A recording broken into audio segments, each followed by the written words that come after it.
Hello friends, welcome back to my channel smart English DB. বন্ধুরা, আজকের ক্লাসে আমরা আলোচনা করতে যাচ্ছি হ্যাভ বিন, হ্যাজ বিন এবং হ্যাড বিনের ব্যবহার সম্পর্কে। ইংরেজি বাক্যে এগুলোকে কিভাবে ব্যবহার করা হয় এই বিষয়ে বিস্তারিত দেখুন। চ্যানেলে নতুন হলে সাবস্ক্রাইব করুন। যেমন প্রেজেন্ট পারফেক্ট টেন্সে হ্যাভ বিন এবং হ্যাজ বিনের ব্যবহার। তাহলে প্রেজেন্ট পারফেক্ট টেন্সে আমরা হ্যাভ বিন এবং হ্যাজ বিনকে ব্যবহার করতে পারি এবং গিয়েছে অর্থে। যেমন আমি সেখানে গিয়েছি, তাহলে কি হবে? আই হ্যাভ বিন দেয়ার।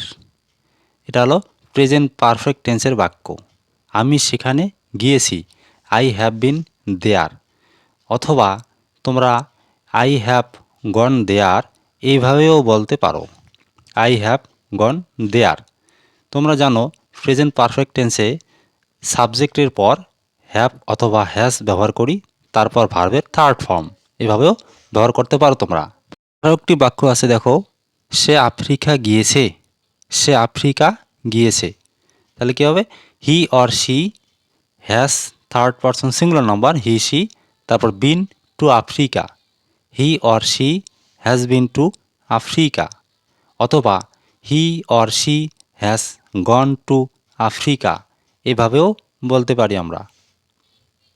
এরপর প্রেজেন্ট পারফেক্ট টেন্সে পেসিভ ভয়েসে আমরা হ্যাভ বিন এবং হ্যাজ বিনকে কীভাবে ব্যবহার করতে পারি দেখো। যেমন the book has been read by him. বইটি তার দ্বারা পড়া হয়েছে, এটা কিন্তু পেসিভ ভয়েসের বাক্য। তার দ্য বুক কোনটি পড়া হয়েছে? বইটি। বুক, দ্য বুক আগে লিখবো আমরা, যেহেতু থার্ড পারসন সিঙ্গুলার নাম্বার, তাহলে হ্যাজ, তারপর বিন, তারপর ভার্বের থার্ড ফর্ম রিড বাই হিম।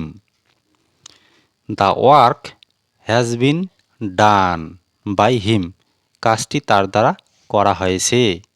তাহলে আমরা দ্য ওয়ার্ক যেহেতু থার্ড পারসন সিঙ্গুলার নাম্বার, সেজন্য তারপর হ্যাজ বিন ব্যবহার করেছি। তারপর ডু মানে করা, তার third form done by him, তার দ্বারা। The work has been done by him, কাজটি তার দ্বারা করা হয়েছে।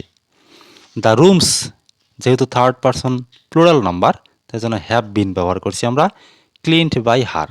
The rooms have been cleaned by her, ঘরগুলি তার দ্বারা পরিষ্কার করা হয়েছে। The decision has been taken by them, তাদের দ্বারা সিদ্ধান্তটি নেওয়া হয়েছে, মানে তারা সিদ্ধান্তটি নিয়েছে। তাহলে কী নিয়েছে সিদ্ধান্তটি? সেজন্য আমরা দ্য ডিসিশন লিখবো, থার্ড পারসন সিঙ্গুলার নাম্বার, সেজন্য হ্যাজ বিন, তারপর টেক মানে নেওয়া, third form taken, take to taken, taken লিখবো, তারপর বাই দেম তাদের দ্বারা।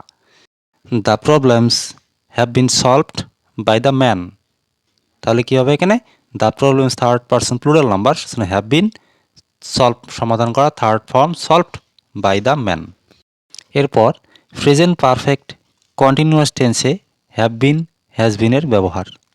যেমন সে গতকাল থেকে অসুস্থ, তাহলে হবে he or she has been ill since yesterday. নির্দিষ্ট সময় থেকে বোঝাতে আমরা সিন্স ব্যবহার করি, তাহলে ইয়েস্টারডে গতকাল থেকে, সিন্স ইয়েস্টারডে। গত 3 মাস ধরে সে মিটিংয়ে অনুপস্থিত, তাহলে হবে he or she has been absent from the meetings. মনে রাখতে হবে গত 3 মাস ধরে কিন্তু কয়েকটা মিটিং হয়ে গেছে, সেক্ষেত্রে আমরা মিটিংয়ের শেষে এর যুক্ত করব meetings. For the last 3 months, গত 3 মাস ধরে, তাহলে he has been absent from the meetings for the last 3 months, গত 3 মাস ধরে সেই মিটিংয়ে অনুপস্থিত। অ্যাবসেন্ট কিন্তু এখানে অ্যাডজেক্টিভ হিসেবে আছে। তাহলে প্রেজেন্ট পারফেক্ট কন্টিনিউয়াস টেন্সে আমরা হ্যাভ বিন এবং হ্যাজ বিনকে এভাবে ব্যবহার করতে পারি। সে সকাল থেকে কাজ করছে, তাহলে কি হবে? He or she has been working since morning. Morning একটা নির্দিষ্ট সময়, সেই সময় থেকে চলছে, তাহলে হবে since. He or she has been working since morning, সে সকাল থেকে কাজ করছে, তাহলে সকালটা একটা নির্দিষ্ট সময়, সেই সময় ধরে বা সেই সময় থেকে চলছে। এরপর পাস্ট পারফেক্ট টেন্সে পেসিভ ভয়েসে হ্যাড বিনের ব্যবহার। এখন আসবো আমরা হ্যাড বিনের ব্যবহারে। দেখো পেসিভ ভয়েসে কিন্তু all the matches had been won by them. তাহলে এই বাক্যটিকে যদি আমরা বাংলা করি তাহলে হবে তাদের দ্বারা সমস্ত ম্যাচ জয়লাভ করা হয়েছিল। তাহলে হ্যাড বিনের পর কিন্তু উইন মানে জয়লাভ করা, তার থার্ড ফর্ম ওয়ান। তাহলে কি জয়লাভ করা হয়েছিল? সমস্ত ম্যাচ, অল দ্য ম্যাচেস প্রথমে লিখতে হবে, তারপর had been won by them. She had been loved by him, তার দ্বারা তাকে ভালোবাসা হয়েছিল। বাংলায় করলে এরকম দাঁড়ায়, she had been loved by him. It had been used by us, এটা আমাদের দ্বারা ব্যবহার করা হয়েছিল বা আমাদের দ্বারা ব্যবহৃত হয়েছিল। It had been taken by her, এটা তার দ্বারা নেওয়া হয়েছিল। The work had been done by the man, লোকটির দ্বারা কাজটি করা হয়েছিল। এরপর পাস্ট পারফেক্ট কন্টিনিউয়াস টেন্সে হ্যাড বিনের ব্যবহার। যেমন আমি 1 ঘন্টা ধরে কাজটি করছিলাম, অতীতে, অতীতে চলছিল। তাহলে I had been doing the work for an hour, তাহলে এক্ষেত্রে হবে হ্যাড বিন। আর প্রেজেন্ট পারফেক্ট কন্টিনিউয়াসের ক্ষেত্রে আমরা হ্যাভ বিন হ্যাজ বিন ব্যবহার করি, তার past form had been. I had been doing the work for an hour, আমি 1 ঘন্টা ধরে কাজটি করছিলাম। তাহলে হ্যাড বিনের ব্যবহার এখানে আসছে, তারপর মূল ভার্বের শেষে আইএনজি যুক্ত হবে। ডুইং, ডু মানে করা, doing the work for an hour, যেহেতু সময়ের স্থায়িত্বকাল বোঝায় সেজন্য ফর। তারা সকাল থেকে খেলছিল। They had been playing since morning, তাহলে দে তারা, হ্যাড বিন প্লেয়িং খেলছিল, সিন্স মর্নিং সকাল থেকে। তাহলে সকাল একটা নির্দিষ্ট সময়, সেজন্য তারাকে আমরা সিন্স ব্যবহার করব।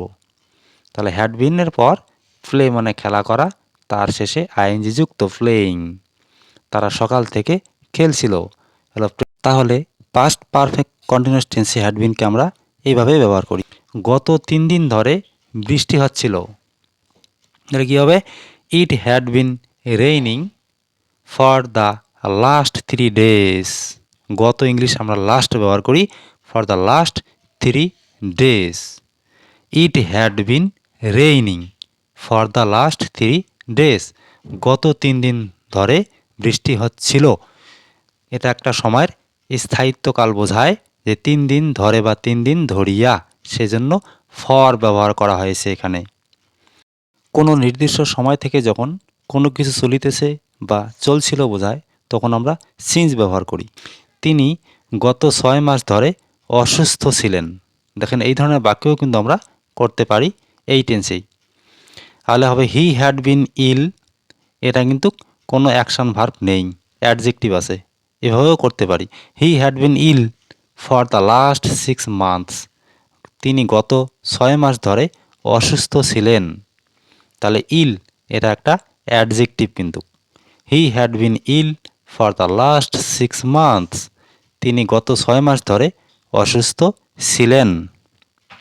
তাহলে বন্ধুরা হ্যাভ বিন, হ্যাজ বিন এবং হ্যাড বিনের ব্যবহার তোমরা সহজেই বুঝতে পেরেছো। আর ভিডিওটি যদি ভালো লেগে থাকে তাহলে লাইক, শেয়ার, কমেন্ট এবং চ্যানেলে নতুন হলে চ্যানেলটি সাবস্ক্রাইব করুন। Thanks for watching.